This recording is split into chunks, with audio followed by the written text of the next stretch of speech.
There have been plenty of accolades for our guest today on Rock and Blues Review, but perhaps the most resounding was from the legendary Hubert Sumlin of Howlin' Wolf and the Muddy Waters Band, who said, JW's got it down. So much soul and nice material, you can't beat it. Welcome, Canada's own J.W. Jones. Hey, thanks for having me, Bob. Oh, it's Very great to be. well. Yeah, good to see you again. It's been a little over a year. You were down at Donnelly's, I think, the last time we saw you. Yeah, that's right. That Hubert Sumlin comment must have been pretty special. That guy's a legend. Absolutely. Yeah, I had the opportunity to record with him at Sun Studios in Memphis, and man, I mean, people that's I'm glad you brought that up right away out of the gate because a lot of people ask me questions. When I do interviews, they say, "What was it like being nominated for a Juno Award? What was it like winning the International Blues Challenge? All these things." And it's like, yeah, those things are cool, but they're not even a fraction as cool as trading riffs with Hubert Sumlin at Sun Studios, but no one ever asks me about that. So you win the award for coolest question ever. But yeah, man, Hubert. I mean, just incredible player, tone, phrasing. I mean, he kind of wrote the book on that loose kind of slidey style on the guitar on those Wolf recordings, and yeah, he's just been such a sweet guy when I got to play with him a couple times and be around him, and he was just a wonderful guy. Yeah, well, that one jumped out at me. Like I mentioned, you've got a lot of great comments, in the press and, but yeah, that one jumped out because he is such a legend. But we will touch on some of the others too. And you mentioned the IBC, maybe not compared to Hubert Sumlin, but let's face it, that's a big deal because, that is one hell of a competition. That is one gigantic show. And the Canadians have done well, and you really did well. Guitar is not easy down there. In fact, it's got to be the toughest category. Wouldn't you think that's the Yeah, that's toughest very category? cool. Yeah. Yeah, maybe. I mean, there were over 200 guitar players there, so just that number alone is like, wow, there's a lot of competition. But when I was down there for the International Blues Challenge that particular year, so I won it for my album, I think in 2016 or so, for best self-produced album. But then I was there with Hirojo Trio in 2020, right before COVID hit, and I honestly think that yes, I mean I play guitar fine, but I was in a band with this guy Jeff Rogers, who is like the best singer around, period. And I think his vocals and my guitar, just the combination of those two things, was really the magic that made it happen. Of course, Jamie Holmes on drums, but I mean, like in terms of Jeff and his talent, his vocal talent is just like absolutely unbelievable. So I really think it was mainly because of him, and I was just on the coattails. Uh, I, I doubt that. But now that you mentioned vocals, your vocals are really good too. And you mentioned playing with him. So what would your career look like if you were just guitar like Beck or Trower or one of these guys, even Kenny Wayne, having a vocalist? What would your career look like with you weren't singing as much? Well, you know what? When I first started playing, I was listening to, obviously BB King and all the old blues cats, but for the younger players of the time, it was Ronnie Earl and Jimmy Vaughn and Anson Funderburg, and none of those guys were known for singing. I mean, Jimmy went on to have a solo career, but when I first started, he wasn't really singing. Other than that first Von Brothers album, the only Von Brothers album. But all these other guys, Rick Holmstrom, Junior Watson, none of them were known as singers, and they all had these wonderful careers. So I thought, man, that's what I want to do. I'll just have a singer and I'll just play guitar. I just get to play guitar. It's the coolest thing ever. And I remember meeting Rick Holmstrom when I was 17 or 18 years old, about that time. And he wrote on my CD. I had him sign one of his CDs, and he said, "Keep swinging and start singing." And he said to me, "If you want to make a career, you better start singing." And I was like, I don't want to do that. I just want to play guitar. But man, he was right. I mean, I just wouldn't have been able to do it. I mean, it's especially now, like in the 90s, these guitar players had these great singers and it worked out. But in today's, musical climate or whatever you want to call it, to play guitar only and not sing would be a real challenge. So I very much appreciate his sage advice at the time, and I took it. And I feel like I improved every year I get better as a singer. Um, and it's become more fun for me. At first, it was just a matter of necessity, and it was I have to sing just to be able to get a gig, and then it became more than that. Now I actually really enjoy singing, and I'm a lot less nervous about it and all that kind of stuff. So, how my career would have gone without singing, man, I have no idea. That's a good one. That's interesting because, like I said, you are a good singer, and um, we'll get back to the guitar and again in a second. But what about vocal training? How hard has it been for you to get to where you want to be? Wonderful question, man. So when I first started singing, I was getting all this different information from everybody. So I went to a vocal instructor here in Ottawa, and she sat at a piano and she'd hit a note, and then she'd hit another note, and she'd have me sing these notes. And I was doing fine. I was singing the notes. Um, but I was like, man, at $50 an hour or whatever I was paying, this is going to cost me a fortune to ever sing a song. Like, what's happening here? And and then I would run into guys like Kim Wilson when I first met him, and he said, "Just sing along with your favorite records. That's all you need to do. Sing along with your favorite records." It's like, well, yeah, but if you don't know how to sing, you can't just sing along with your favorite records. So I took his advice. I tried my best, and that's really all I could do was do that and try to sing along to the records. And I didn't have any vocal training. And then fast forward multiple albums into my career, I had just released Belmont Boulevard. It was nominated for a Juno Award, and I lost my singing voice. I lost my whole range, went from whatever it was down to maybe 30% of it. Hmm. And I couldn't sing anymore. I was getting these two notes at the same time. I can't remember the name of that, but I forget. It's some strange technical term. Anyway, and so I was freaking out. So I thought there's something wrong with my vocal cords. So I went to a doctor in Toronto, and I emailed them, and they wrote back and said, "Yeah, the waiting list is basically 2 years." And I was like, "Oh man, this is my job. This is what I do." And they said, "Oh, you're a professional singer. Okay, we can see you next Thursday." I was like, "Holy cow, wow!" So it just so happened to be crazy timing. Buddy Guy was playing at the Kitchener Blues Festival that year on the same date that I had to go down there to do this vocal cord thing. So I got to see Buddy Guy at the same time. But anyway, I went in and they said to me, well, the good news is there's nothing wrong with your vocal cords. The bad news is you've developed some kind of tension here and you now need to go and see a proper vocal coach. And they gave me a list of approved coaches in Canada, and there were two in Ottawa. And I called one of them, and her name is Misty Banyard. And I went to see her, and she slowly helped me chip away at what the problem was. And it turned out it was just stress. I was just totally stressed out about a breakup I had gone through.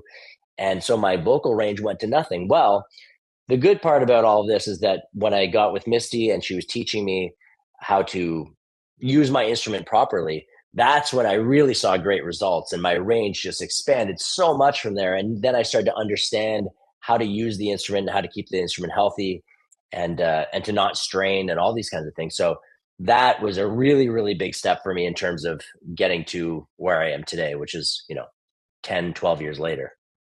Yeah, that's interesting because I don't think probably most artists and certainly most listeners don't realize the kind of work that goes into the vocals. They can see the guitar, it's right in front of them, but that may be lost on them, especially when you're good. Yeah. If you're bad, they notice, right? Right, right. Well, yeah.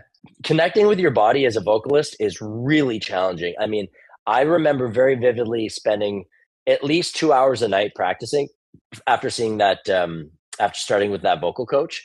And I remember there were many sessions where I'd be practicing and I'm like not feeling it going anywhere. And then something would happen and I'd go, that's it. Now I feel that resonance. Now I feel that air control, that breath control. Now I feel where to anchor my breathing and all these things. And then when that started to happen and the resonance changed, holy cow, then I was like, now I get it. Now I can expand from there. So you're right that people, they don't really realize how much goes into that, and how you have to take care of that instrument in a completely different way. I mean, if you're not rested, you lose part of your range just immediately if you're not rested, or hydrated or whatever the case is. It's a long list of things that have to be absolutely in line, for you to be able to hit your best, hit your best and be at performance ready, you know. Well, I think you're doing that. So let's go back a bit. So we mentioned the IBCs and the guitar thing, and that was 2020, right? And since then, you've certainly been getting a lot of attention around, and that's when, well, the Everything Now album was 3 years ago now, Yeah, yeah. 23, and so that was with Jimmy Vaughn and Gordie Johnson. So tell us about that. Sure. Well, so the Gordy story is actually really interesting because I had seen, like, I knew who Gordie Johnson was, but I'll be completely honest. I wasn't like, I had seen Big Sugar years ago, but they weren't a blues band in my opinion at the time. And I wasn't into anything other than traditional blues. So I saw a couple songs. I was like, sounds like, heavy rock, cool, but it just wasn't really doing anything for me at the time. And then I'd hear his name over and over, through the scene and stuff like that. And nothing really registered with me. I didn't look much into him or what he does or what Big Sugar sounded like. And then during COVID, I saw that he was making these videos with other musicians. So I saw he did one with Tony D, for example. And I was like, oh, what's this all about? This is so cool. And so I wrote to him and I said, hey, man, I'd love to, collaborate with you. And it was during lockdowns, so there's a lot of extra time for that. And he said, oh, yeah, man, cool. Well, we'll get in touch. And then it was only about 18 months later or so, I was touring through Austin and I got a message from him. He goes, hey, man, I've been watching your guitar videos. Um, do you want to get together for lunch?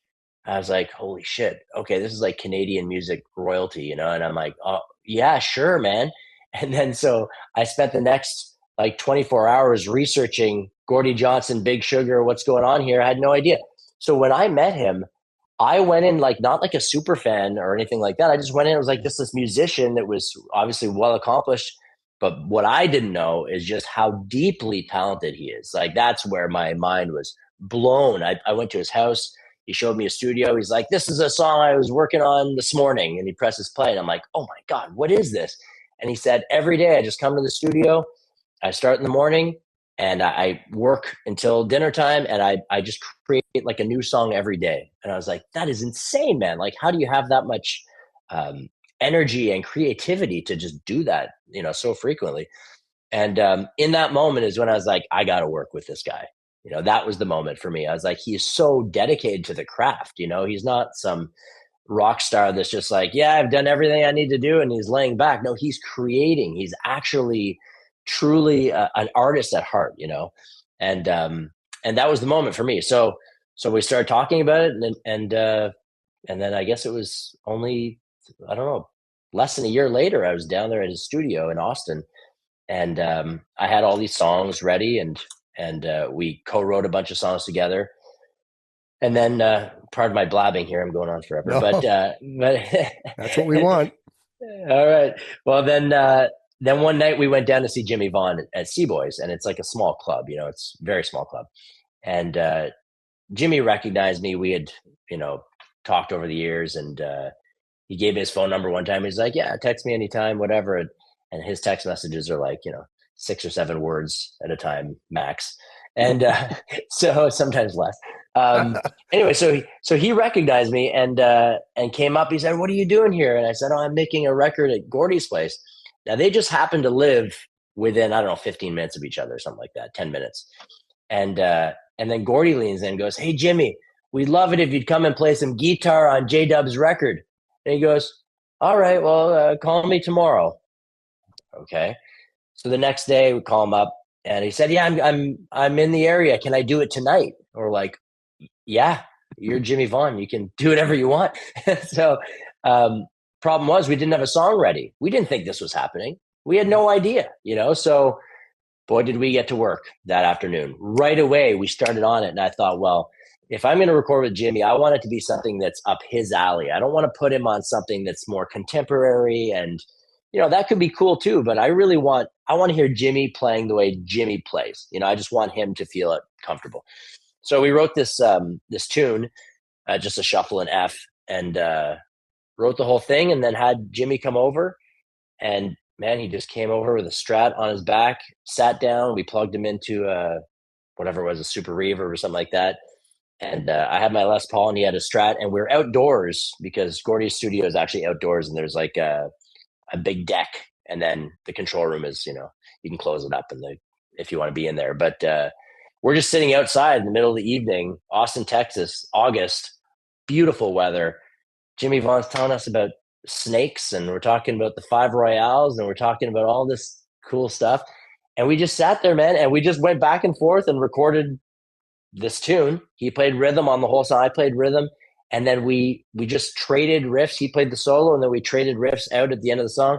And man, I'm sitting there like, this isn't even real life. Like, this is absolutely not. You could not convince 15-year-old, 16-year-old me that this would ever happen in a million years. And it's happening. I get goosebumps just thinking about it. It's like, it's happening, man. It was just really cool. So special. Yeah, I mean, just think of that, like you just mentioned, all those guys, and and Hubert and Gordy and Jimmy, and yeah, like no wonder some of these other experiences pale. But uh, in typical Canadian fashion, you have been gaining some traction all over the place, gaining a lot of recognition, awards. You had 4 albums in the top 10 Billboard's charts. So this last album is really very good, and so was the whole thing as much fun to do as the Jimmy Vaughn song? Well, they're all different. I mean, this album. What I love about it too is that Gordy did produce most of it, but we did, I think, 4 or 5 songs, maybe 4 songs in Ottawa, uh, with the producer named Eric Eggleston.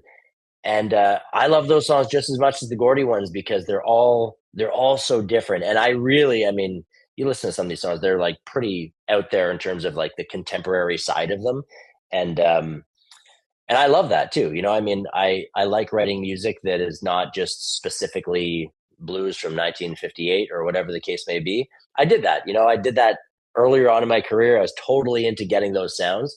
And then over time, as a songwriter, you start to just expand on all these different ideas and let all of your influences in, and whatever happens, happens. So that's what I love about it, is that it's just a very eclectic album. It's got all kinds of different stuff on it. Yeah, well, Gordy's certainly different, but the other ones you mentioned as influences like Anson Funderburg and Jimmy Vaughn, they seem right up your alley.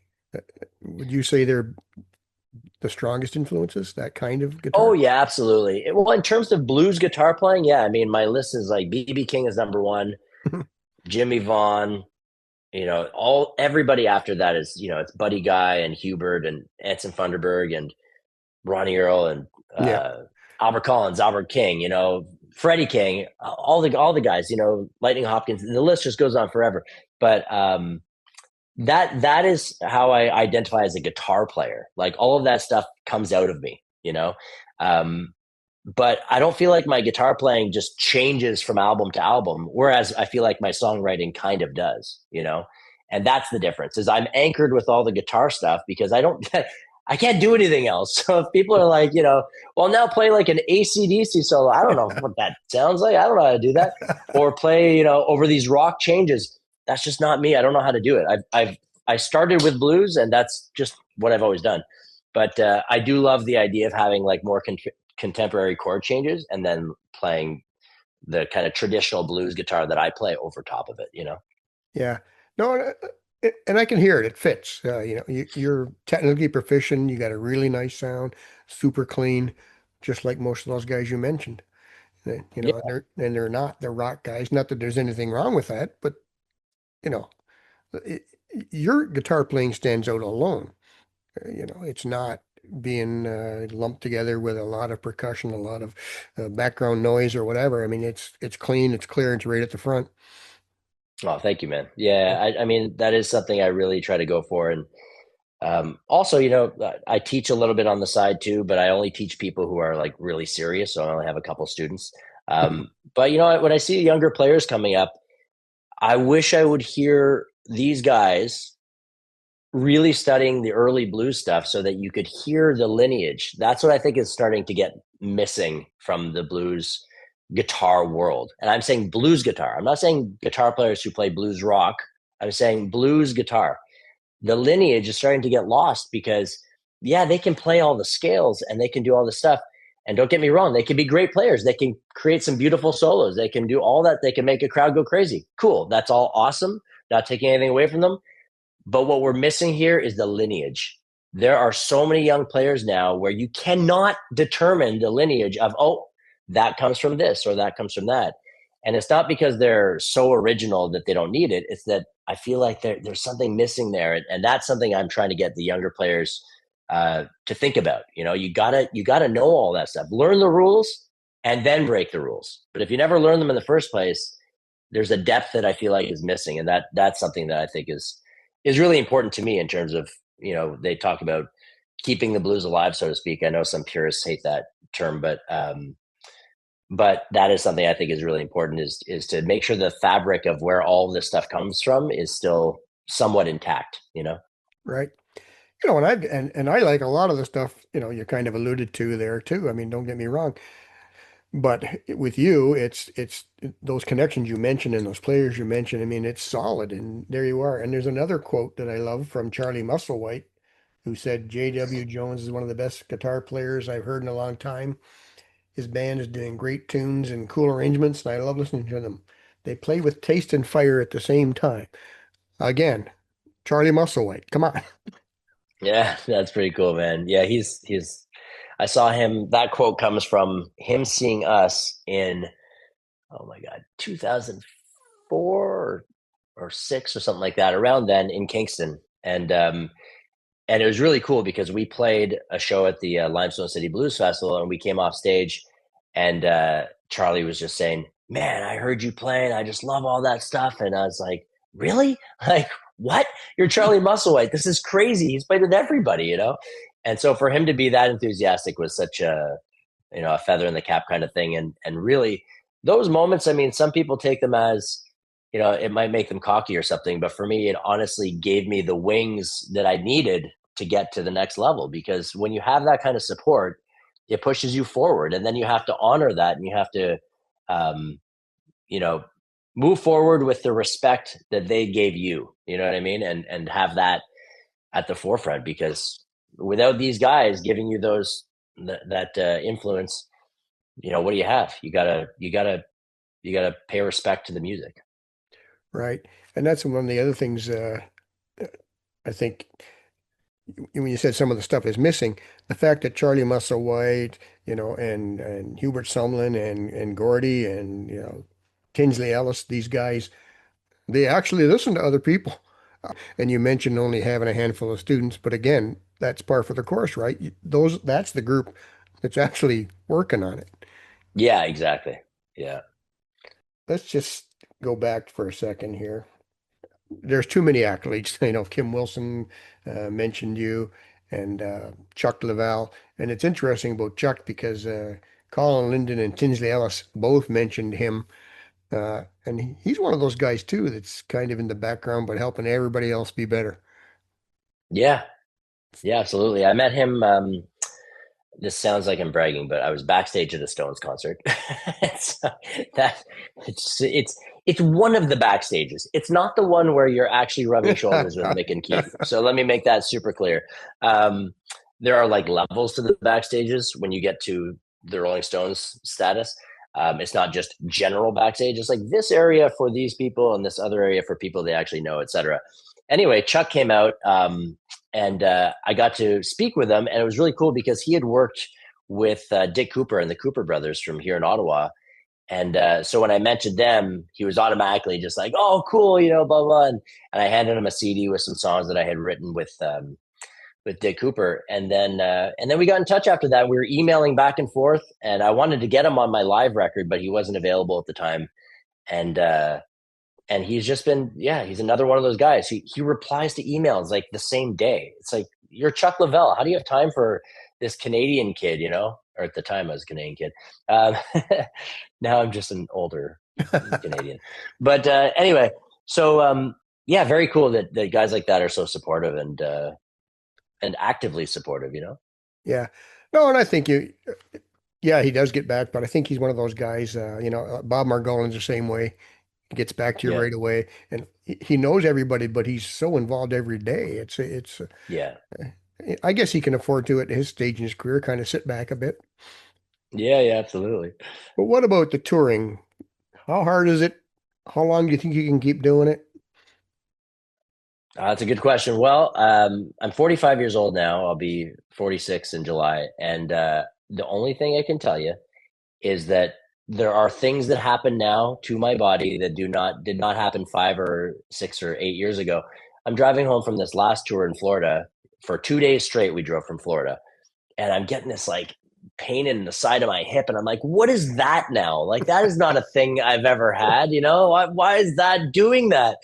And so these things are popping up, but overall, I love it, man. And honestly, I love being on the road. I find a really good balance between um, doing that and then the home and family life. I need to have both. When I'm on the road, it gets to a point where it's like, okay, that's about enough of that. I need to get home to my family.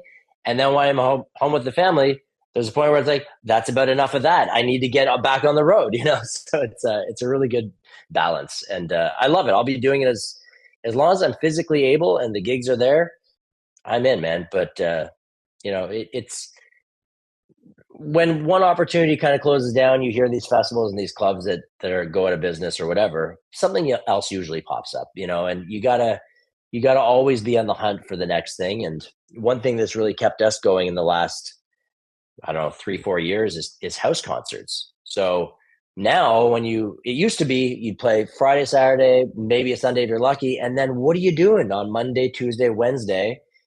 It's pretty rough Monday, Tuesday, Wednesday. Well, now it feels like my schedule is often house concerts during those Hmm. days, and they're cool, man. Like they're some of the most special gigs we do because they're so intimate. You're right there in front of people who are there specifically to see you play and to do what you do. And so I'm loving that, and I just hope more and more people get on the house concert train in terms of like Yeah. taking a chance on bands. If you have the space, just do it. Yeah. Well, I have noticed an upsurge in, I started to notice your gigs, especially in Florida. You were down there when I was there a little while ago. And I also noticed that, Blues Rock Review, which is out of Kansas, is always complimentary of you and following your stuff. Do you think those kind of things open some U.S. doors for you? Maybe it's funny because sometimes I'll call a venue in the US and they'll speak to me like, "Oh yeah, we'd love to have you. Look at, you've got all this great promo and you're going to be an easy sell, no problem at all." And then there are others that I call up and they say, "Well, nobody knows you around here. I've never heard of you. And what the heck do you think you're going to do?" So it's like it really depends. I don't know. It's so dependent on the venue specifically that sometimes I have to fight for it a little bit more. I have to go look. Hey, we have all this great promo stuff, and if you can work that, then we're going to have a good crowd. But it takes both sides to really make it work. So I don't know, man. I think every little bit does help, though. You mentioned Blues Rock Review, all these kinds of outlets in the U.S. Then it all helps. I mean, I was in Blues Review when I was 18 years old. And then I was featured when I was like, what was I, 22 or something like that, 23 years old. And it was like, my name was on the cover of Blues Review, man. It was pretty freaking cool. And that obviously opened some doors. And then having the connections with Kim and stuff like that really helped too. So, yeah. Well, you've been in 24 countries, so it must be something working for you. But Yeah. you also mentioned the promos. Are you doing a lot of that yourself? Because you do have a lot of videos and social media stuff. Are you controlling it yourself? Yes and no. I have, so I did a whole series for several months that were shot with what looks like a brick wall behind it, and those were all done with a good friend of mine, Josh O'Connor, and he came to me and said, "Hey, man, we got to get more social media stuff on for you. I want people to know about what you do and how great you sound and all this kind of stuff, and we got to do it. So come over to my place and we'll just shoot." For a few hours, we'll just do stories and play alongs, playing riffs and teaching some things and playing along with jam tracks and whatever. And so I did that a couple times and it produced a lot of great content, which I'm really proud of. It sounds nice. It looks nice. And so there's that stuff. And then there are other promo videos that I've put together myself. And I'm not really on my social media game like I could be, but it's kind of this weird double edged sword because it's like, I don't know if it results in any actual work and Hmm. income. So there's kind of a point where it gets a bit exhausting to constantly push out content when you don't know if it's actually returning an investment at all. And it's one of those things where it could be, and you would never know because these venues that are approaching me could be looking at that and going, well, look at this guy. He's doing this. We want him versus look at this guy. He's doing nothing. We don't want him. But I would never know. Right. Right, right. Yeah, but you mentioned, and I think that's typical, some who are, a lot of the venues, in my opinion, fall down. They're not promoting. A lot of the artists are promoting. You've been down here. You've been with Steve Grisbrook, and you've been with Brant Parker, and Yeah. those guys promote, but not necessarily everybody does. So, Yeah. but Yeah. It kind of blows my mind because I wish every venue would take it on like it was the last show they were ever going to promote, because if they did that, I guarantee you their sales would be better. And then they'd be everyone would be doing better. It really takes a village. Everybody has to be involved and care about every single booking. And I've had that conversation with venues that are, going downhill and they're asking, well, what do you think? And I'm like, well, why don't you let me tell you about these venues that are doing it really well? And you can take a lot of those characteristics of the way they're promoting themselves and how they're handling things. And if you start doing that often at no cost, it's just work, then you'd be crushing it, but a lot of venues are just stuck in their ways, and you'd be lucky if they put up a poster, and that's like, well, what are we doing here? yeah, and I mentioned some of those ones, and Donnelly's is actually quite good. They're very, very active, and they've been keeping the blues alive in Thorold, since the shuffle started in 2002. They've been one of the big supporters. So, and Yeah. speaking of that, I see you're in Ottawa on the 6th and Syracuse on the 11th. So that gives us an opening. You could come to Donnelly's in between. Good. But what's funny is Syracuse, even though it's New York, Toronto is the other way from me. Right, right, So it actually, or sorry, Burlington or Niagara, where you guys are. It's right. not really Well, routable. you can come from Gananoque. That's Okay, true. after Syracuse, how's that? Okay, sounds good. Well, you're gonna book the dates though, right? I'll mention it. Uh, Okay. so I just want to ask you a specific way. You talk about the blues and the traditional connections and all that earlier, and you've got a song, coming after me. You mentioned Highway 61, and that is an iconic blues symbol. Do you think it's important to keep those symbols alive and well in the music? Yeah, I like touching on things like that. That's actually a song that Tom Hambridge wrote, and he produced that record. And he brought it to me and said, "Hey, man, I think this one would be good for you." And so it was really easy for me to fall into that tune, and it's got some great lyrics. It's got some pretty borderline dark lyrics, where they're like, eh. Um, yeah, there's one line in that that goes, "In my rearview mirror, I see a hanging tree." Like, damn, man, that's heavy.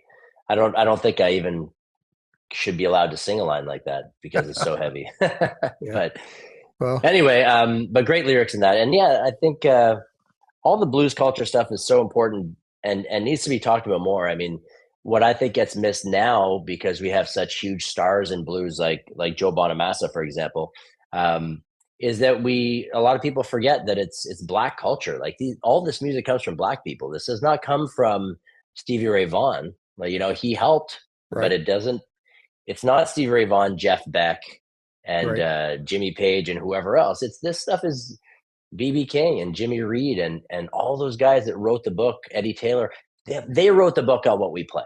And Yeah, they're the ones we should be talking about. They're the ones we should be thinking about when we talk about blues guitar. We shouldn't be thinking about all the more modern players because they'd be nothing. They'd have absolutely nothing without where this music comes from.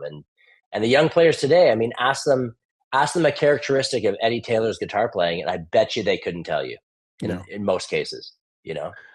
no. But once again, you've got, I mean, you mentioned Tom Hambridge, who was actually my first podcast was Tom, and he, worked with Roy Buchanan out of college. So talk about connections. Oh, I that's mean, cool. I didn't know that. Wow. Okay. yeah, you can't beat that. So you've got Buddy Guys coming up in October, and again, you've been there before. Oh, Buddy Guys Club. Yeah, sorry. Yep, yeah, I've played Legends a few times.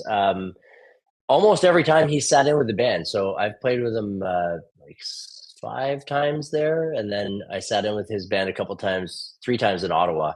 Um, so anyway, yeah, that's a cool club, man. That's a very cool club. The first time I played there, there was something happening, or there was like a private event or something, and we all they all left, and there was no advertising. We played to like 5 people. And I remember thinking, oh my God, this is what Buddy Guy's Club is like on a Thursday or whatever. I was so disappointed. Then I went back there again. And every other time since, it's been like pretty much a full house because people travel from all over the world to hear blues at Buddy Guy's. And Right. then Buddy will come up and sing a couple songs. And it's pretty cool. The first time Buddy came up, my leg was shaking in my pants, like literally shaking. I'm not just trying to be funny. It was going. And now when I play with Buddy, because I've done it so many times, it's just like it's like an old friend, and I'll play riffs that'll get his attention, make him turn around. It's awesome. Yeah. And he likes to help people too. I mean, especially young guys. So Absolutely. a little slightly intimidating, I would say. Absolutely. Absolutely.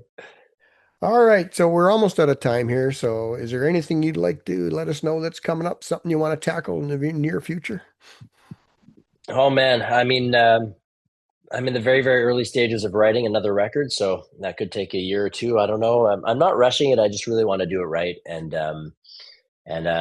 I went through a separation and a bunch of things, so it kind of took the wind out of the sails. I was releasing an album every 2 years up until 2020, and then I skipped a year, so it ended up being 2023. And now here I am, it's 2026, so I need to get to it.